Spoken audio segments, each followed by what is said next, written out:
नवी मुंबईतील सीवूड्स परिसरात असलेल्या एका ज्वेलरी दुकानावर भरदिवसा दरोडा टाकल्याची धक्कादायक घटना घडली आहे। दरोडेखोरांनी सोन्याच्या दागिन्यांची लूट केली आहे। या घटनेमुळे परिसरात एकच खळबळ उडाली आहे।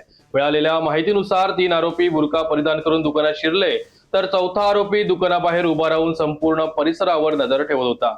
दुकानात प्रवेश करताच आरोपींनी कर्मचाऱ्यांना बंदुकीचा धाक दाखवला आणि काउंटरमधील सोन्याचे दागिने लुटले। काही मिनिटातच आरोपी घटनास्थळावरून पसार झाले। घटनेची माहिती मिळताच सीवूड्स पोलीस तातडीने घटनास्थळी दाखल झाले। पोलिसांनी परिसरातील सीसीटीव्ही फुटेज तपासण्यास सुरुवात केली असून आरोपींचा शोध घेण्यासाठी पथके रवाना करण्यात आली आहेत। प्राथमिक तपासात दरोडेखोरांनी आधीच रेकी केल्याचा संशय व्यक्त केला जात आहे। Navi Mumbai police आयुक्तालयामध्ये NRI police स्टेशनच्या हद्दीत सेक्टर 42 सीवूड्स येथे संगम गोल्ड नावाचं ज्वेलरी शॉप आहे। त्या ठिकाणी सकाळी 11:15च्या सुमारास 3 व्यक्ती दुकानामध्ये आल्या होत्या आणि दुकानामध्ये मालक स्वतः होते, एकटेच होते।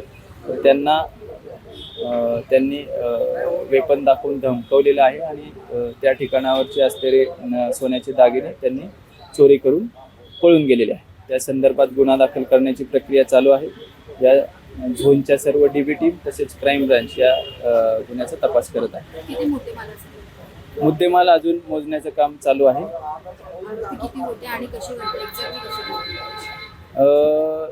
3 आरोपी आपल्याला दिसून येत आहेत। सद्यस्थितीमध्ये बुरखा घालून आलेले होते आणि त्यांनी शस्त्राचा धाक दाखवून चोरी केलेली आहे।